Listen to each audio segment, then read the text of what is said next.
দুঃশীল মাতৃদোষেন পিতৃদোষেন মূর্খতা, কার্পণ্যম বংশদোষেন আত্মদোষেন দরিদ্রতা। এখনকার কথা নয়, বহু যুগ আগের শ্লোক। কি বললেন? দুঃশীল মাতৃদোষেন, মায়ের দোষে সন্তানের চরিত্র নষ্ট হয়, বাবার দোষে নয়।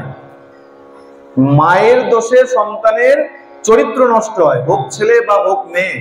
চরিত্র যদি নষ্ট হয়ে গেছে জানবে মা ভালো নয়। দুঃশীল মাতৃদোষেন পিতৃদোষেন মূর্খতা, সন্তান যদি মূর্খ হয় জানবে বাবার দোষ আছে।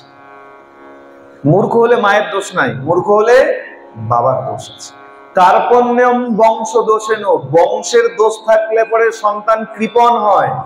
আমরা অনেককে বলি না, এই দেখ অমুক বাড়ির অমুক ব্যক্তি এত বড় উৎসব হয় 10 টাকা চাঁদা দেয় না, ওটা ওর দোষ নয়, ওর বংশের দোষ আছে।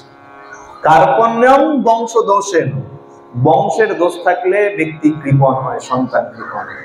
আর আত্মদোষেন দরিদ্রতা, নিজের দোষে ব্যক্তি দরিদ্র হয়। তুমি যদি কর্মঠ না হও, মা লক্ষ্মী মুখ দেখে কারোর কাছে আসে। কর্মঠ ব্যক্তির কাছে মা লক্ষ্মী ধরা দেন।